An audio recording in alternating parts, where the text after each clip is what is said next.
Hey everyone, Robert Mayer here, physical therapist with iPal Physical Therapy.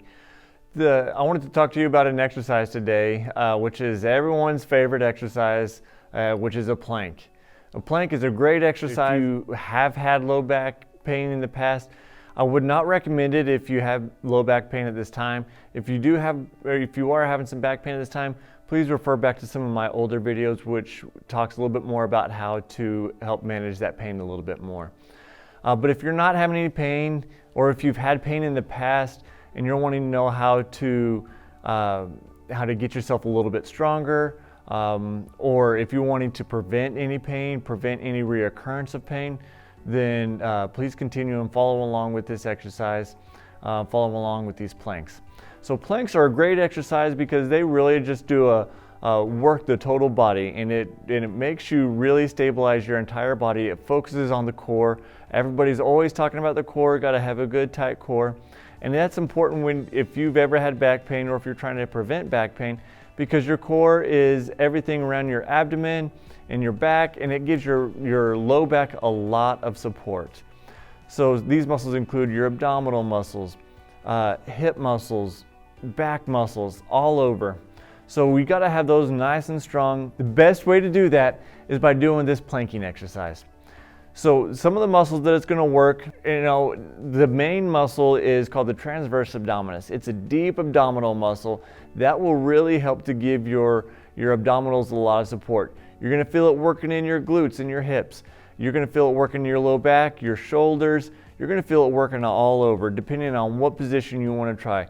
There's many different variations of this exercise depending on your athletic level at this time. If you are in decent shape, you may just try the basic plank position, and you might be able to hold it for 30 seconds to a minute.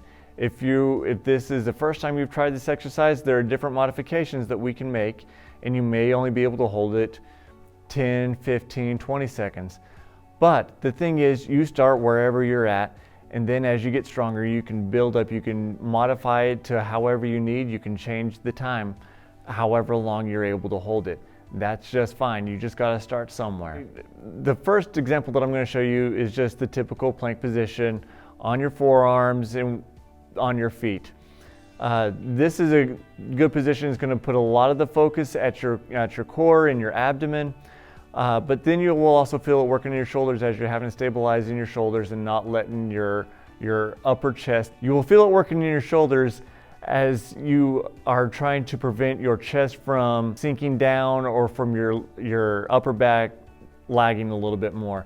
You'll also feel it working in your low back and your abdomen as you're trying to keep that up and not sag too much in the middle. You'll even feel it working in your hips and your legs as you're trying to keep those nice and stable and not letting those knees bend. Again, depending on where you're at, you can time yourself. You may want to hold it for 30 seconds and progress up to a minute. If you're feeling even stronger than that, you may even want to progress it to 2 or 3 minutes. But if you can, good for you. I don't know if I can. Now, if you can't do that, one of the modifications that you can make is very simple. You can just, as you're holding that position on your elbows, on your forearms, you can just bend your knees where you are planking from your knees up to your forearms. Now, this is a little bit easier, but if this is an exercise you haven't done before, it is a lot tougher, and this may be somewhere where you need to start. And then a way to progress from there is maybe straighten out one knee while you're keeping the other knee on the ground. And then you just switch those out every now and then. You don't want to just keep the same knee on the ground every time because you want to work all the muscles in your body. Now, if you can do all of those positions, no problems, one of the other modifications that you can make to make it a little bit harder is do a plank all the way up on your hands with your arms completely straight, and it's just your hands and your toes that are in contact with the ground. If you can do a plank all the way up on your hands with just your hands and your toes touching the ground, that's going to put more stress at your core, at your abdomen, because what's happening now is you no longer have as much support at your shoulders, so all that stress is going to go towards your midsection where your abdominal muscles are. So you will feel more stress there if you are up for the challenge. And again, you can make it harder by increasing the time. If you want to even add in a couple of little movements in there, if you want to try and tap one hand and then tap the other, you can do that. But remember, when you're doing these exercises, you want to try to maintain this position as much as possible with as little movement through your hips and your back as much as you can. Remember everyone, this is an open forum, so if you have any questions, comments, or concerns, please feel free to leave any comments below. I'll be happy to answer them and talk with you about any questions you may have. Thanks. Have a great day.